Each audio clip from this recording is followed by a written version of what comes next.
할렐루야. 이 시간 말씀을 통해 주시는 은혜가 충만하게 임하기를 바랍니다. 자, 오늘은 끝까지 갈 수 있는 힘이라는 제목의 말씀으로 은혜를 나누고자 합니다. 2019년 나이지리아에서 열린 마라톤 대회에서 잊지 못할 장면이 있었습니다. 케냐 출신의 한 선수가 결승점을 불과 10여 미터 앞두고 쓰러졌어요. 마지막 순간에 그의 다리가 말을 듣지 않은 것입니다. 그런 그는 기어서라도 결승점에 들어가 보려고 했습니다. 땅바닥에 손을 짚고 팔에 힘을 주면서 조금씩 앞으로 나아갔어요. 하지만 그것도 오래 하지 못했습니다. 그러자 옆으로 대굴대굴 구르며 결승점을 향했습니다. 하지만 그마저도 더는 할 수가 없었습니다. 결승점이 바로 눈앞이었지만 그의 몸은 더 이상 움직이지 않은 것입니다. 결승점에 있던 관중들은 숨을 죽였고 해설진도 말문을 잃었습니다. 대부분의 선수들은 그대로 지나쳐 갔어요. 자신의 기록을 지켜야 했기 때문이죠. 그런데 그때 뒤따라오던 한 선수가 멈춰 섰습니다. 그러고는 쓰러진 선수를 부축해서 일으켜 주려 하였고, 그런데 여의치 않자 그를 뒤에서 번쩍 안아서 결승점을 함께 통과한 것입니다. 관중들은 환호했고 해설진은 감탄을 멈추지 못했습니다. 자신의 기록을 포기한 그 장면은 진정한 스포츠 정신의 상징으로 지금도 유튜브에서 많은 조회수를 기록을 하고 있습니다. 그런데 여러분, 인생이 바로 이와 같지 않습니까?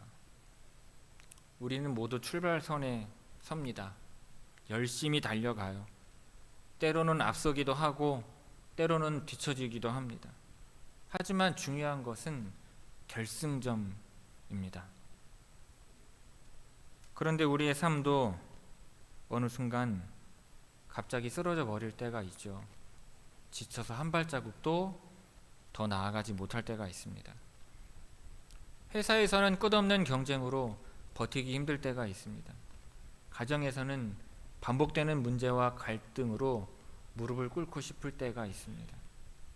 관계 가운데에서 마음이 상하고 신앙의 길에서는 믿음이 점점 흔들리는 내 자신을 볼 때가 있습니다. 더구나 다른 사람들은 다 잘 달려가는 것 같은데 나만 뒤처지는 것 같기도 합니다. 다들 열심히 일하고 가정을 꾸려가고 믿음을 잘 지키는 것처럼 보이는데 나만 그렇지 못한 것처럼 보이는 것입니다. 나만 왜 이럴까? 왜 나만 이렇게 힘들까? 하는 생각이 들 때가 있는 것입니다. 그런데 우리는 하나님을 믿는 사람들입니다. 단순히 주어진 삶을 살아가는 것만이 아니라 믿음을 끝까지 지켜야 하는 부르심 또한 받은 것입니다. 그래서 더 어렵습니다. 세상으로부터는 뭐하러 그렇게 힘들게 살아 하는 말이 들려오고 그럴 때마다 편하게 타협해버리고 싶은 순간도 있습니다. 솔직히 말해서 믿음을 지킨다는 게 참 버겁게 느껴질 때가 있습니다. 사도 바울은 젊은 디모데에게 이 사실을 너무 잘 알았기 때문에 이렇게 말을 합니다. 믿음의 선한 싸움을 싸우라, 영생을 붙들라. 믿음의 길은 결코 쉽지 않다. 그러나 그렇기 때문에 더 붙들어야 한다. 세상은 흔들리고 나도 흔들리지만 하나님의 사람이라면 믿음을 끝까지 지켜야 한다는 것입니다. 그런데 오늘 우리도 이 말씀 앞에 서 있습니다. 나는 끝까지 믿음을 지켜가며 살아갈 수 있을까? 무엇이 나를 결승점까지 버티게 해줄 수 있을까? 이 질문을 품으며 바울이 디모데에게 남긴 권면의 말씀을 함께 살펴보려고 합니다.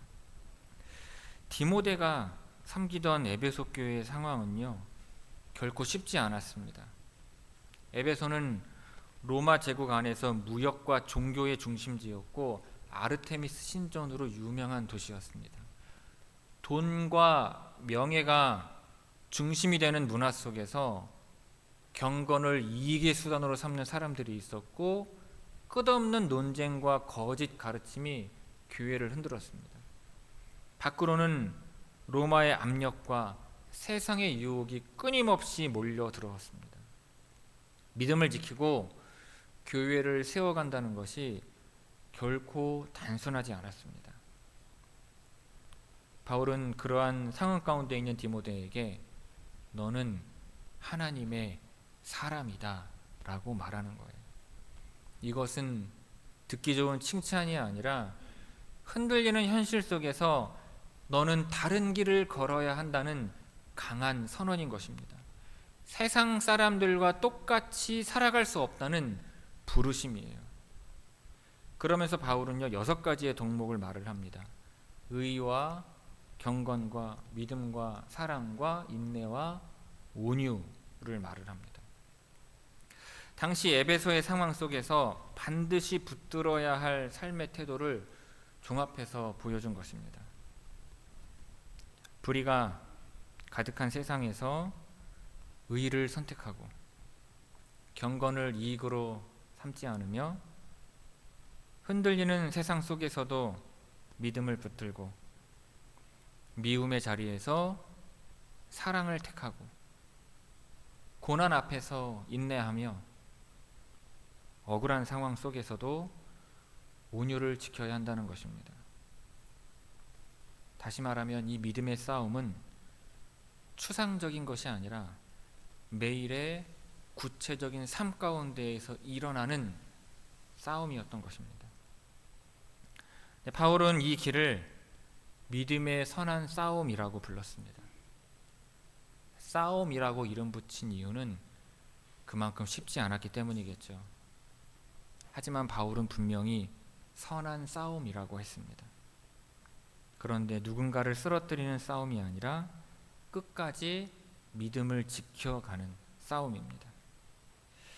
그리고 바울은 하나님을 바라보게 합니다.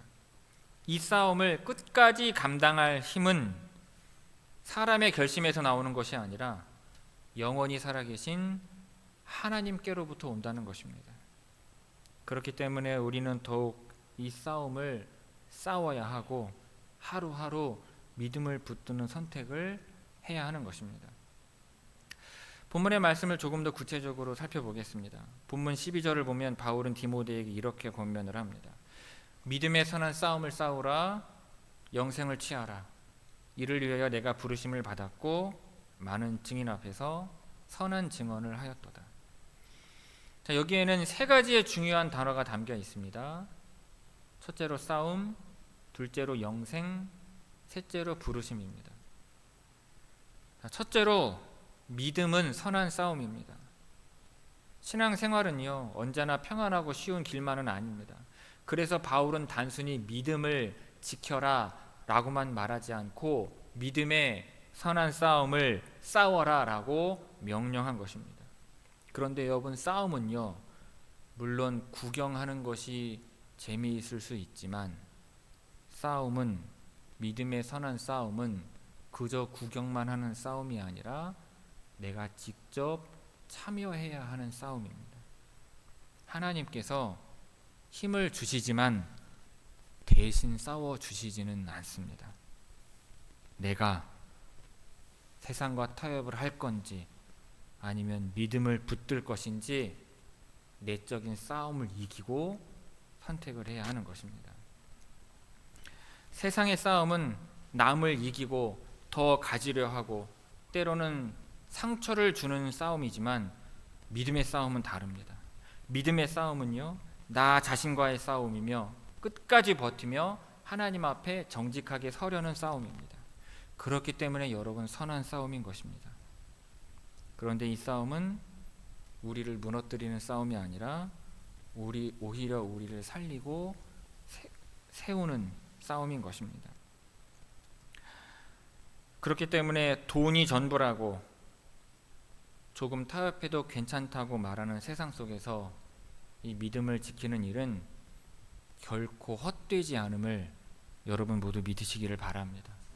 오히려 그 싸움을 싸워야 하는 순간이야말로 하나님께서 우리에게 맡기신 싸움의 현장이자 복을 주시는 순간임을 여러분 모두 믿으시기를 바랍니다. 둘째로 이 믿음의 선한 싸움은 영생을 붙드는 싸움입니다. 영생이라고 하는 것은요, 죽은 뒤에 단순히 천국에 가는 것만이 아닙니다. 지금 이 땅에서 하나님의 생명을 붙들고 살아가는 것도 여러분 영생의 삶을 살아가는 것을 믿으시기 바랍니다. 세상이 흔들려도 꺾이지 않는 생명, 고난 속에서도 꺼지지 않는 소망, 그것을 가지고 살아가는 것이 여러분 또한 영생인 것입니다. 그래서 이 믿음의 싸움은 결국 영생을 붙드는 길입니다. 이 싸움이 우리를 살리고 공동체를 세웁니다. 믿음으로 버티는 사람이 있을 때 여러분 가정이 무너지지 않고요, 교회가 흔들리지 않으며 세상 속에서도 빛과 소금으로 살아갈 수 있는 것입니다. 마지막 셋째로 이 싸움은요, 하나님께서 우리를 부르셨기 때문에 감당해야 하는 싸움입니다. 바울은 이를 위하여 내가 부르심을 받았다라고 말합니다. 믿음의 싸움은요, 억지로 끌려가서 싸우는 싸움이 아닙니다. 하나님께서 우리를 부르셨기 때문에 기꺼이 감당해야 하는 것입니다. 우리가 하나님의 사람으로 부름받았다는 사실을 기억할 때 흔들리는 세상 속에서도 중심을 붙들고 끝까지 믿음의 길을 갈 수 있는 것입니다.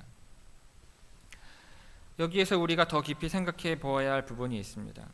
영생을 취하라는 말씀은 가만히 있으면 얻어지는 것이 아니라는 뜻입니다. 하나님께서 주시는 은혜이지만 동시에 우리가 붙들어야 할 싸움이기도 한 것입니다. 기도가 멈추지 않아야 하고 말씀에서 떠나지 않아야 하며 교회와의 연결을 포기하지 않아야 합니다. 여러분, 우리가 믿음을 지키는 싸움을 포기하지 말아야 할 이유가 여기에 있습니다. 하나님께서 우리를 부르셨고 그 부르심 안에 영생의 길이 있기 때문입니다. 오늘 우리가 이 부르심을 잊지 않고 붙들 때 흔들리는 세상 가운데에서도 끝까지 달려갈 힘을 얻게 될 줄 믿습니다. 하지만 여기에서 우리는요, 중요한 한 가지의 질문을 하게 됩니다. 나는 힘이 없고 연약한 존재인데 어떻게 끝까지 믿음을 지킬 수 있을까? 이 고민을 바울도 잘 알고 있었습니다. 그래서 바울은 우리의 시선을 다시 하나님께로 향하게 해요. 본문 14절에 보면 이렇게 말합니다. 우리 주 예수 그리스도께서 나타나실 때까지 흠도 없고 책망받을 것도 없이 이 명령을 지키라. 여기에서 중요한 말이 나타나실 때까지입니다. 예수님이 다시 오실 때까지 끝까지 믿음을 지켜야 한다는 것입니다. 그런데 우리는 끝까지 스스로 갈 힘이 없습니다. 중간에 지치기도 하고 넘어지기도 합니다. 디모데 역시 젊고 미성숙한 지도자였기에 불안했을 것입니다. 그래서 바울은요, 15절과 16절에서 다시금 하나님을 소개합니다. 제가 읽어보겠습니다. 기약이 이르면 하나님이 그의 나타나심을 보이시리니 하나님은 복되시고 유일하신 주권자이시며 만왕의 왕이시며 만주의 주시오. 오직 그에게만 죽지 아니함이 있고 가까이 가지 못할 빛에 거하시고 어떤 사람도 보지 못하였고 또 볼 수 없는 이시니 그에게 존귀와 영원한 권능을 돌릴지어다. 여러분, 이 말은 신학적인 이론이 아닙니다. 바울이 실제 경험했던 하나님에 대한 자신의 고백이에요. 우리가 끝까지 갈 수 있는 이유는 우리가 강해서가 아닙니다. 하나님께서 끝까지 우리를 붙들어 주시기 때문인 것입니다. 예수님도 우리를 결코 포기하지 않으셨습니다. 제자들이 실패하고 도망쳤을 때에도 끝까지 찾아가서 만나 주셨어요. 베드로가 3번 부인했을 때에도 주님은 그를 버리지 않고 다시 일으켜 세우셨습니다. 십자가에서도 마찬가지였습니다. 사람들의 조롱과 배신 속에서도 주님은 우리를 끝까지 사랑하시며 자기의 생명을 내어주셨습니다. 그렇게 우리가 연약하고 넘어져도 주님은 우리를 붙들고 다시 일으켜 주시는 것입니다. 우리를 포기하지 않으시는 예수님이 계시기에 우리는 끝까지 믿음을 붙들 수 있는 것입니다. 여러분, 세상은 흔들립니다. 우리의 마음도 흔들립니다. 하지만 하나님은 흔들리지 않으십니다. 그래서 믿음을 지키는 힘은 나의 의지만으로는 부족한 것입니다. 그 힘은 하나님께로부터 오는 것입니다. 하지만 하나님의 은혜가 있다고 해서 우리가 아무것도 하지 않아도 된다는 뜻은 아닙니다. 하나님께서 나를 붙들어 주심을 의지하기에 우리는 더욱 기도하며 말씀을 붙들고 믿음의 길을 끝까지 걸어가야 하는 것입니다. 성도 여러분, 이것이 복음입니다. 하나님께서 우리를 끝까지 붙들어 주신다는 사실, 바로 그 믿음이 우리로 하여금 다시 일어나서 걷게 하는 힘인 것입니다. 그렇게 우리는 흔들려도 무너지지는 않습니다. 넘어져도 다시 일어날 수 있습니다. 끝까지 믿음을 지킬 수 있는 것입니다. 성도 여러분, 우리는 흔들리는 세상 속에서 믿음을 지키는 싸움을 싸우고 있습니다. 때로는 마음이 지치고 눈앞의 현실이 하나님보다 더 크게 보일 때도 있습니다. 그러나 오늘 말씀은 분명히 우리에게 가르쳐주고 있습니다. 믿음은 싸움이지만 그 싸움은 선한 싸움이며 하나님께서 우리를 부르셨기에 우리가 감당할 수 있다는 사실입니다. 그리고 끝까지 믿음을 지킬 힘은 내 안에서 나오는 것이 아닙니다. 우리를 포기하지 않으시고 붙드시는 하나님으로부터 나오는 힘입니다. 예수님은 십자가와 부활로 이미 그 길을 열어주셨고 지금도 우리를 결승점까지 이끌어 가고 계십니다. 여러분, 우리가 성도로서 믿음을 지키며 살아가는 것이 힘들고 어려울 때가 있습니다. 때로는 넘어져 도저히 다시 일어날 힘조차 없을 때가 있습니다. 하지만 여러분, 기억하시기를 바랍니다. 마라톤에서 쓰러진 선수를 동료 선수가 안아 일으켜 결승점을 통과했던 것처럼 우리와 동행하시는 하나님께서도 우리를 일으켜 주시고 부축하시며 결국에는 결승점을 통과하게 하실 것입니다. 그리고 동시에 우리는 서로에게 그와 같은 동료 선수의 역할을 해야 합니다. 누군가 쓰러졌을 때 함께 손을 잡아주고 다시 걸어갈 수 있도록 곁에서 붙들어 주는 것, 그것이 바로 하나님께서 우리에게 바라시는 것입니다. 여러분, 혹시 곁에 붙들어 주어야 할 누군가가 있다면 일으켜주고 세워주는 여러분들이 되시기를 바랍니다. 그리고 우리 모두 이렇게 고백할 수 있기를 바랍니다. 주님, 저의 힘이 아니라 주님의 붙드심을 의지하며 서로를 붙들며 믿음의 길을 끝까지 가겠습니다. 이 고백이 우리의 삶 속에서 고백되어질 때 하나님께서 우리를 끝까지 지키시고 마침내 영광의 결승점에 우리를 세워주실 줄로 믿습니다. 우리 주님 주신 은혜와 힘으로 이 믿음의 경주를 끝까지 완주하는 우리 모두가 되기를 주님의 이름으로 축원을 드립니다. 기도하겠습니다.